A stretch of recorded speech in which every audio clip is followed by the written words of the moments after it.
All right, let's dive into a really powerful piece of writing. It takes a myth you probably know, the story of Samson, and completely flips it on its head to make this incredible philosophical statement. And trust me, this isn't just a simple retelling. It's more like a blueprint for a whole new kind of hero.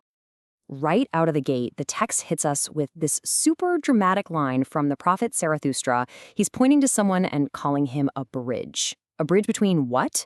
The celestial, the heavens, and the chthonic, the deep earth. I mean, that line alone just sets this epic, mythic tone for everything that's about to follow. So let's kick things off by looking at Zarathustra's vision. Who exactly is this new being? What does he even look like? So picture this. Zarathustra looks up and sees a titan. His skin is like iron, totally unbreakable strength. But then you see his brow, and it's shadowed by a dying sun. That little detail is so important. It tells you he's standing at the end of an old age, thinking about what's next. This is the modern Samson. And this is where it gets really interesting. He's a creature of two worlds. On one hand, you've got the celestial. That's the cold, hard logic of the stars. But on the other, you have the chthonic. That's the primal, ancient, thundering magic of the earth itself. It's this mashup of pure intellect and raw instinct that makes him that bridge we were just talking about. Okay, so to really get who this titan becomes, we've got to go back. We need to look at where he started, at his first life, before this massive transformation. His beginnings are, well, pretty grim. The text calls him a child of the desert. And you can just imagine what that means, right? Scarcity, harsh rules, not a lot of life or joy. It's the total opposite of the incredible power he's going to end up with. Yeah, he was basically trapped. He was bound by the laws of his ancestors, all the old traditions and ways of thinking, and also by what the text calls the gravity of a dead world. It's like he was chained down by things that no longer had any life in them. But then, everything changes. This is the moment it all happens. This is about his second birth, the event that just shatters all those chains and lets him become who he was meant to be. So what does he do? He goes looking for the source of those old rules, and he finds it at the Rock of Eternity, where he meets this really weary old wizard. And get this, the wizard is called the last of the lawgivers. It's like the old way of doing things is just tired. It's exhausted, and it's ready to be left behind. So when he's finally ready to claim his power, bam! Lightning strikes. But here's the absolute kicker. The lightning doesn't destroy him. It doesn't even give him anything new. No, it recognizes him. The power was already in him the whole time, just waiting for him to decide to take it. So what is this living lightning, really?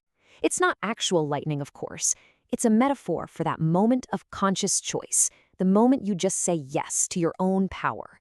It's deciding to be reborn, not because of fate or some god, but because you willed it to happen. Okay, so he's got the power. Now what? What does he do with it? This is where our modern Samson really breaks away from the old biblical story. He basically combines two incredible things. He gets Solomon's insight, not stuffy old rules, but that sharp, piercing wisdom that lets you see right through people's lies and resentment. And he pairs that with Hercules' strength, using it to carry the weight of the world so other people don't have to. It's power with a real purpose. And right here, this is the crucial difference. Remember the original Samson? His story is a tragedy. He was undone by weakness. His spirit, symbolized by his hair, was cut away. His eyes were taken from him. But the modern Samson? Nope. His spirit is his own. He never gives it up. And instead of losing his sight, his gaze becomes a weapon, a sun that burns away all the illusions of what the text calls slave morality. So that brings us to the big finish, the philosophical payoff. What's the ultimate point of this guy? What does he actually represent in the end? Here's the big shift. He's not a servant. He's not a prophet kneeling before some god in the sky. He is the vessel.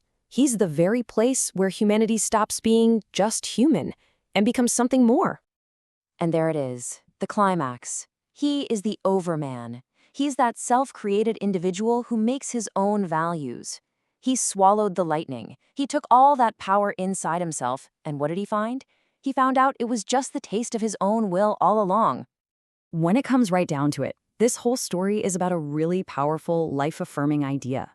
His whole existence isn't about getting to some other world or afterlife. It's about bringing back the ancient, joyful, creative power of the earth, right here, right now. He doesn't need anyone else to tell him he's worthy. So, I'll leave you with this to chew on. What actually happens when your own will becomes your ultimate source of power? What could you do? And maybe what are the dangers when you become the one and only creator of your own reality? It's a pretty wild idea to think about.